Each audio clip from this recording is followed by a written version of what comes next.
હરિઓમ બાળ મિત્રો, કેમ છો? મજામાં ને? ચાલો આજે આપણે ધોરણ 5 ઇંગ્લિશ વિષયમાં યુનિટ 6 આપણે યુનિટ 5 પૂરો થઈ ગયો છે. યુનિટ 6 આઈ સ્ટડીડ હેલ્પિંગ હેન્ડ્સ ની વિશે આપણે ભણીશું, શીખીશું. બરાબર છે? ચાલો એમાં એક્ટિવિટી 1A માં એક પોએમ આપેલી છે, કવિતા છે, ઇન્સી Vinci spider climb up the spout. તો આ કવિતા આપણે ડિજિટલમાં પહેલા જોઈએ, પછી હું તમને સમજાવી દઉં. હા,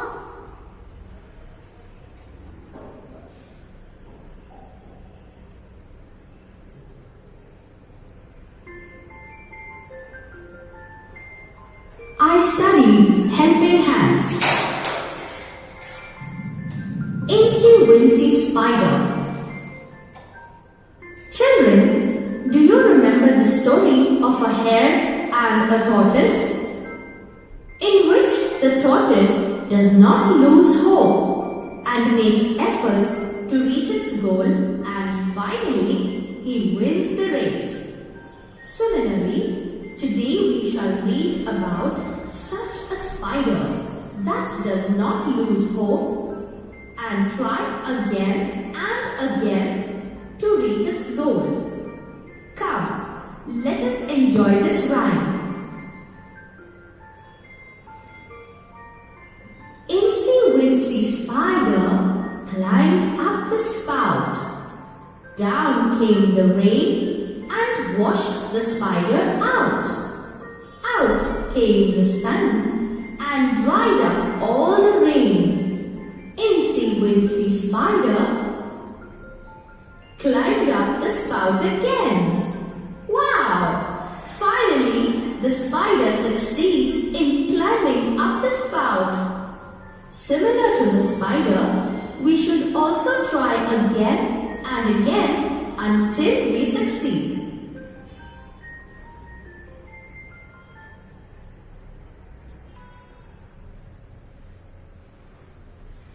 બાળ દોસ્તો, આપણે જોઈને કવિતા ડિજિટલમાં મજા આવી ને? ચાલો હવે આપણે એના સ્પેલિંગો શીખીએ. સ્પાઈડર મીનિંગ્સ એટલે શબ્દાર્થ. આપણે એક્ટિવિટી 1 જે પોએમ આપણે શીખ્યા અહીંયા ડિજિટલમાં જોઈ તે આપણે એના સ્પેલિંગો શીખીએ. મીનિંગ્સ: સ્પાઈડર SPIDER. સ્પાઈડર એટલે કોણ? તો આપણે કોને જોયું? તો કરોળિયો. સ્પાઈડર એટલે કરોળિયો. To climb up, TOCLIMBUP. To climb up એટલે ઉપર ચડવું. કરોળિયો ક્યાં ચડ્યો? કરોળિયો ઉપર ચડ્યો. Spout SPOUT.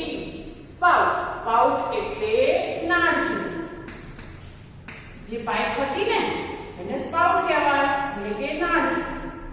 Down DOWN. Down. Down એટલે નીચે. ડાઉન એટલે નીચે. CAME. કેમ. એ કમ. COME. કમ એટલે આવવું. બરાબર? તો એ CAME કેમ. કેમનો કમનો ભૂતકાળ થાય છે કેમ. કેમ એટલે આવ્યું. શું થાય?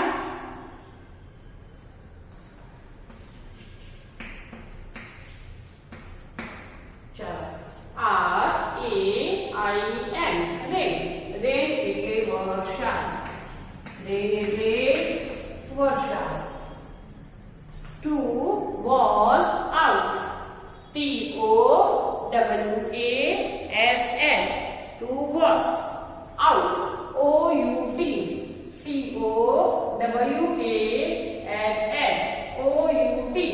To was out એટલે બહાર જવું અથવા ઘસાઈ જવું. અથવા શું કહે છે? બહાર જવું.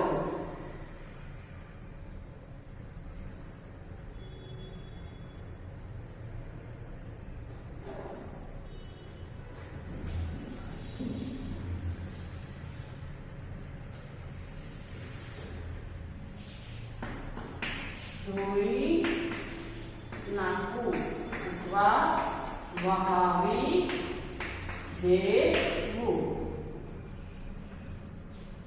SUN sun sun એટલે સૂર્ય. SUN sun એટલે સૂર્ય. DRIED dried dried DRY dry નું ભૂતકાળ થાય dried એટલે સૂકવેલું. એટલે તડકો આવ્યો, સૂરજનો તાપ આવ્યો એટલે બધું પાણી સૂકવી દીધું. અગેન અગેન એટલે ફરીથી. અગેન એટલે ફરીથી. બરાબર. આ સ્પેલિંગો આપણે આ કવિતાના સ્પેલિંગો સારા અક્ષરે વ્યવસ્થિત લખીશું અને તૈયાર કરીશું. હવે આપણે એ કવિતાનું ગુજરાતી અંગ્રેજી ભાષાંતર જોઈએ.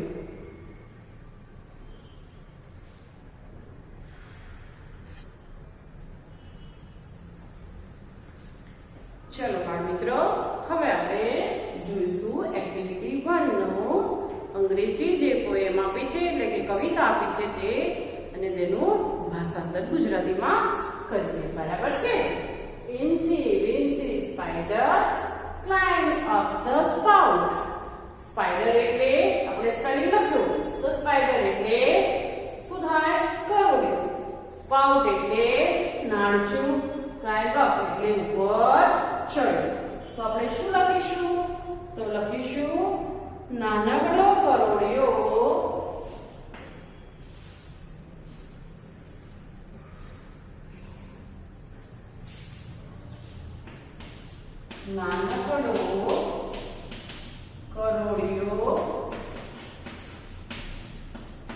નાળચામાં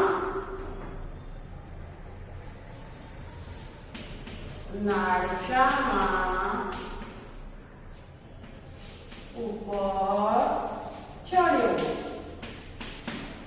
નાનકડો કરોડિયો નાળચામાં ઉપર ચડ્યો. ચલો. Down came the rain and was the spider out. Out એટલે બહાર, spider એટલે કરોડિયો, rain એટલે વરસાદ, down એટલે નીચે, came એટલે વરસાદ આવ્યો અને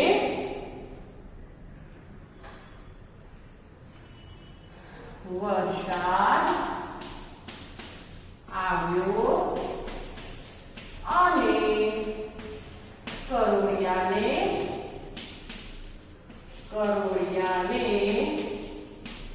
વહાવી દીધો બહાર. વહાવી દીધો આઉટ એટલે બહાર.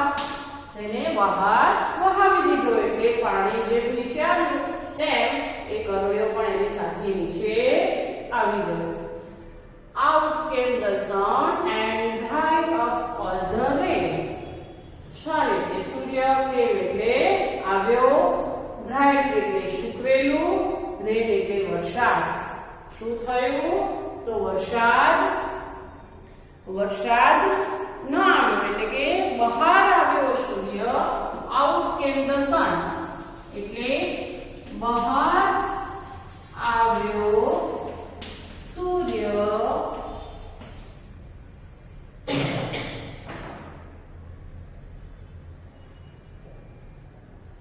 અને બધો વરસાદ એટલે સૂરજ આવે એટલે જે વરસાદનું પાણી ભરાયેલું હોય તે શું થાય? તો બધો વરસાદ સૂકવી નાખ્યો એટલે પાણી બધું સુકાઈ જાય. સૂર્યપ્રકાશ દ્વારા સૂર્યનો પ્રકાશ પડે એટલે પાણી ગરમ થાય અને પાણી ગરમ થાય એટલે પાણીમાંથી વરાળ નીકળીને આકાશમાં જાય એટલે પાણી બધું શું થયું? સૂર્ય આવ્યો એટલે જે વરસાદનું પાણી હતું તે સૂકવી નાખ્યું. બરાબર. સૂકવી નાખ્યું.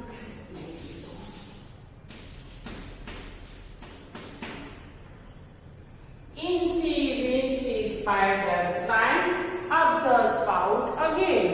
એટલે કે નાનકડો જે કરોડિયો હતો તે નાળચામાં ફરી ઉપર ચડ્યો અને તેમાં શું થયું આપણે કવિતામાં જોયું ને તેમાં સક્સેસ થયો એટલે કે ઉપર ચડી ગયો. બરાબર. નાનકડો કરોળિયો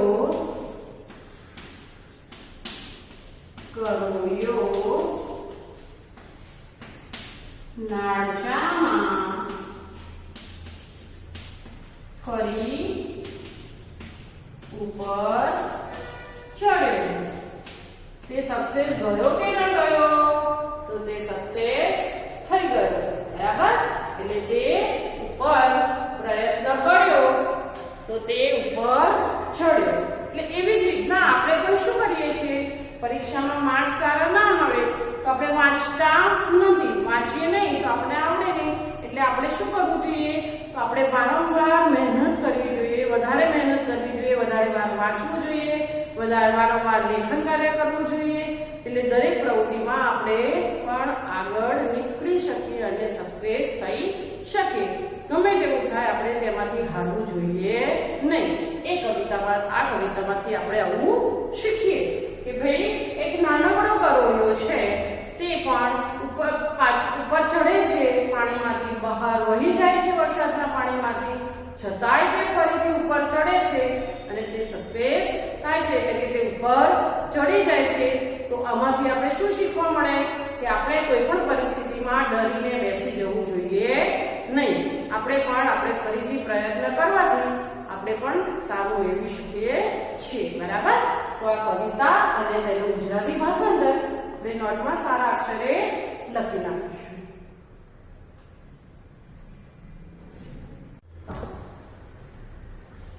બાળ દોસ્તો, હવે આપણે યુનિટ 6 માં આપણે શીખીશું એક્ટિવિટી 2A. શું શીખીશું? Activity 2A. 2A માં એક કોણ છે? તો ભીખાભાઈ છે. તો ભીખાભાઈનું ફાર્મ એટલે ખેતર. તો ભીખાભાઈનું ફાર્મ છે. એ ફાર્મમાં કોણ શું કરી રહ્યું છે? તો ભોલાભાઈ છે. ભોલાભાઈ, બિલકીબેન, મંજુબેન, કોકિલાબેન, રામુ, કનુ એન્ડ રઘુ, આ બધા જ જે છે તે શું કરી રહ્યા છે તે પહેલા આપણે જોઈએ.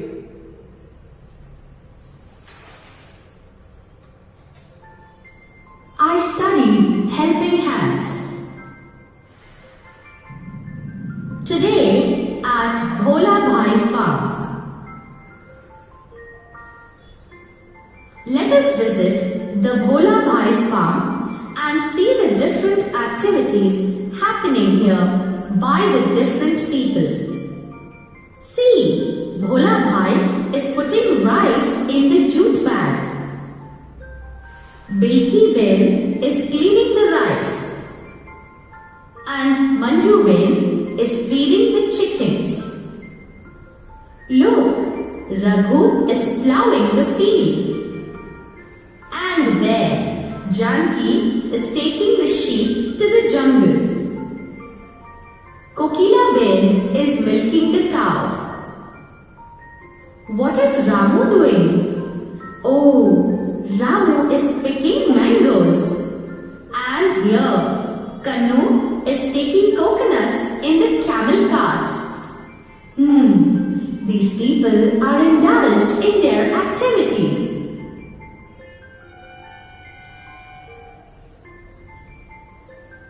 Now look here. This is a list of works done yesterday on Bhola Bhai's farm. Let us read it. Yesterday, Kannu picked mangoes. Ramu took coconuts to the market.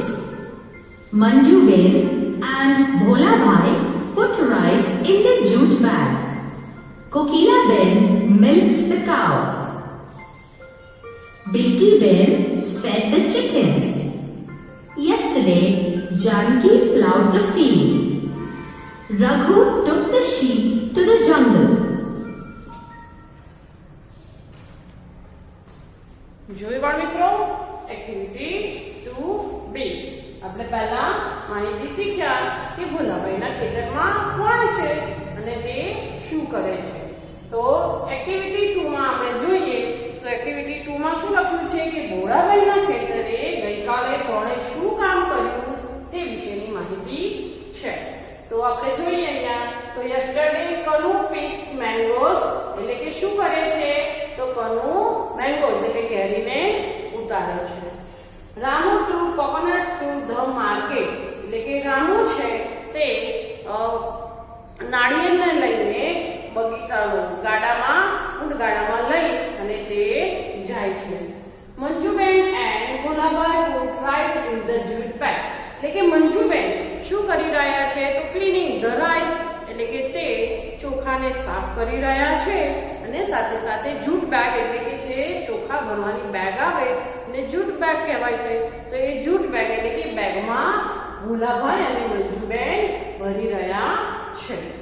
Kokilaben milk the cow તો કોકિલાબેન શું કરી રહ્યા છે તો કોકિલાબેન ગાય દોઈ રહ્યા છે. બિલ્કીબેન fed the chickens એટલે કે બિલ્કીબેન શું કરી રહ્યા છે તો બિલ્કીબેન શું કહેવાય મરઘાને દાણા એટલે કે ચણ નાખી રહ્યા છે. મરઘીના બચ્ચાને દાણા નાખી રહ્યા છે. Yesterday Janaki plough the field એટલે કે યસ્ટરડે એટલે ગઈકાલે જાનકીએ શું કર્યું તો તે ખેતરમાં ગઈ હતી. Raghu took the sheep to the jungle એટલે કે રઘુ ક્યાં જાય છે તો શીપ એટલે ઘેટાને લઈને જંગલમાં જાય છે. ચલો હવે આગળની એક્ટિવિટી જોઈએ આપણે.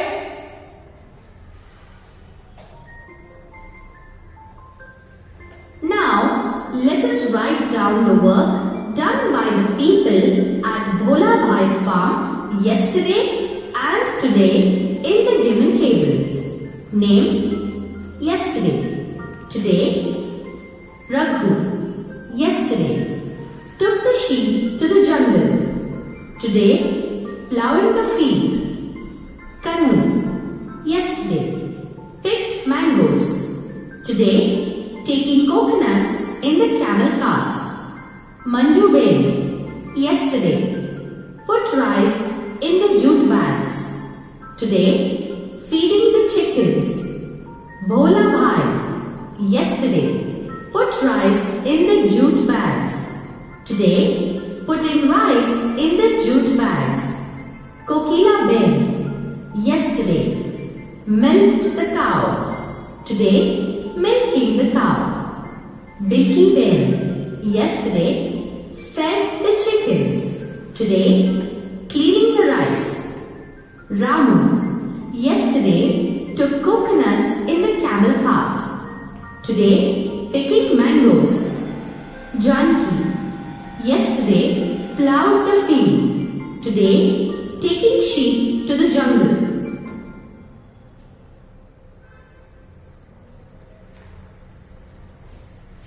જો એક્ટિવિટી 3 માં શું છે તો યસ્ટરડે અહીંયા નામ છે બધાના અને અહીંયા છે યસ્ટરડે એટલે ગઈકાલ અને ટુડે એટલે આજે. તો યસ્ટરડે તેઓએ શું કર્યું અને ટુડે એટલે આજે તેઓએ શું કર્યું તેના વિશેની માહિતી આપણે લખવાની છે.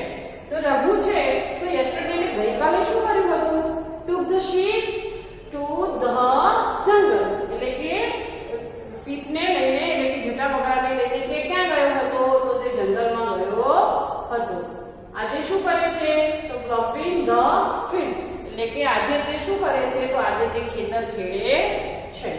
કનુ pick mangoes એટલે કે કનુ શું કરી રહ્યો છે તો તે મેંગો એટલે કે કેરી ઉતારી રહ્યો છે. તો આજે શું કરે છે કનુ તો taking coconuts in the camel cart એટલે કે તે નાળિયેરને લઈને કેમલ કાર્ટ એટલે કે ઊંટ ગાડીમાં નાળિયેર લઈને જાય છે અથવા ભરે છે. Manjuben put rice in the jute bags એટલે કે મંજુબેન યસ્ટરડે એટલે ગઈકાલે શું કરતા હતા તો તેઓ રાઈસ એટલે ચોખા છે તે જૂટ બેગમાં મૂકતા હતા. આજે શું કરે છે તો ફીડિંગ ધ ચિકન્સ એટલે કે આજે તે મરઘીના બચ્ચાને ચણ નાખી રહ્યા છે.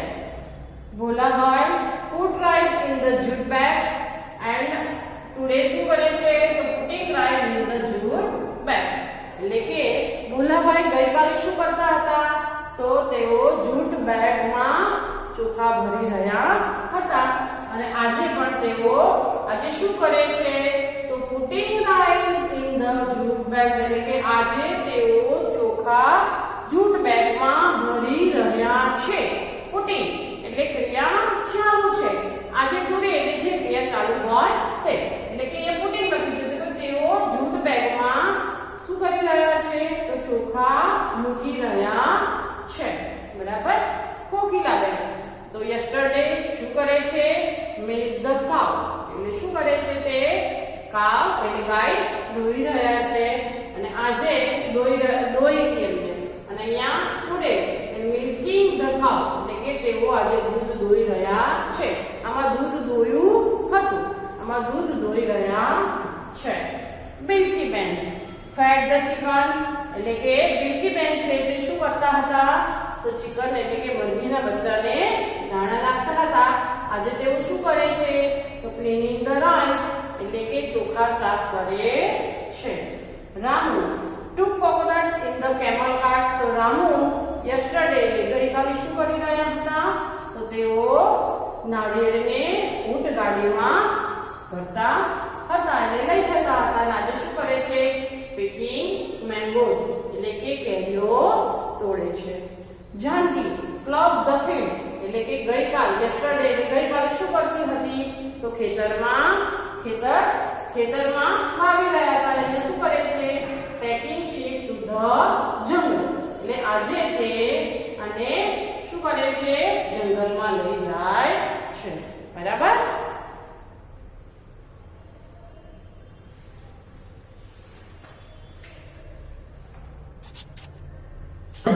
Used while describing the work at Bhola Bhai's farm yesterday and today, such as took, taking, picked, picking, put, putting, milked, milking, fed, feeding, plowed, plowing.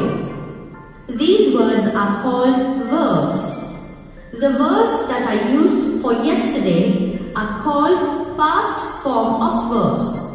It means these verbs are used in past tense or to describe a work that has happened in earlier.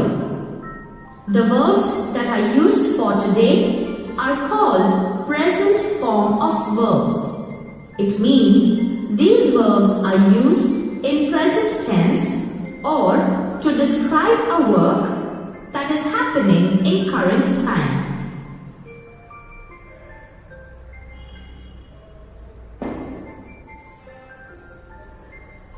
I studied helping hands. Visit to the zoo. Have you ever visited a zoo? Yes, you have. Sameer also visited a zoo last Sunday and now he is describing